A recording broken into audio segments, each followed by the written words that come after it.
Pinayuhan ni Senator Antonio Trillanes ang ICI na umpisahan ang flood control probe sa administrasyong Duterte. Giit niya, dito nagumpisa ang umano'y kalakaran ng korupsyon. Narito ang Agenda Weekend Report ni Elijah Bonzo. Magsusulti na ng kaukulang reklamo sa Enero si dating Senador Antonio Trillanes laban kay Congressman Paulo Duterte tungkol sa umunoy 51 billion worth of insertions na nakulimbat nito mula 2020 hanggang 2022. Sa isang hearing po sa House of Representatives noong September, kinonfirm ni yumaong Yusek Cabral na nagkaroon ng 51 billion pesos worth of insertions si Paulo Duterte from 2020 to 2022.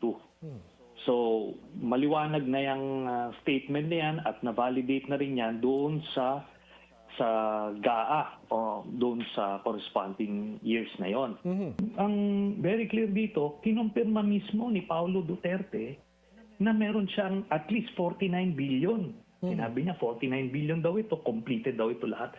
Sa kasalukuyan, nagsasagawa raw ng sariling investigasyon si Trillanes sa reklamo niyang ito laban kay Duterte. Bagaman hindi ito opisyal na mandato, karapatan naman daw niya ito bilang individual. Maliban kay Congressman Duterte, nauna nang maghain ng reklamo si Trillanes, laban naman kay Senador Bongo at dating Pangulo Rodrigo Duterte para sa umunoy pag-award ng 7 billion worth of projects sa tatay at kapatid ng senador. Kaugnay nito, may buwelta si Trillanes sa Independent Commission for Infrastructure. Kaya yun ang panawagan ko rito sa ICI. Kung yan, dalawa na yan na napaka-obvious na mga kaso, hindi nyo maimbestigahan, magsara na lang kayo. Ito yung pinakamalaking halaga na involved sa corruption dyan sa infrastructure na yan.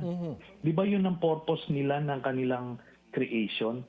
Is imbestigahan.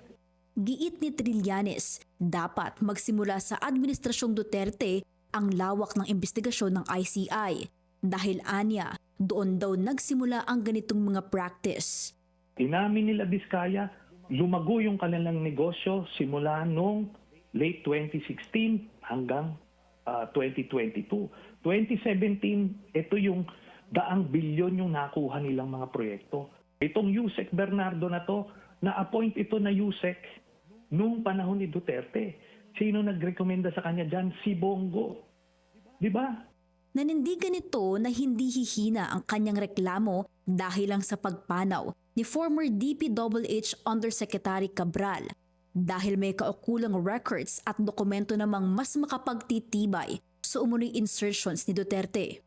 Sa isang statement, sinabi ni Congressman Duterte na lahat ng proyektong nakuha niya mula 2020 hanggang 2022 para sa Davao City ay na-implement at opisyal na sinertify ng DPWH ang completion nito. Patuloy daw ang transparency efforts ng mambabatas at maaari din daw tignan ng publiko ang mga kaukulang dokumento sa DPWH website para ma-verify ang completion ng mga proyekto. Para sa Agenda Weekend, Elijah Bonzo, Billionaire News Channel.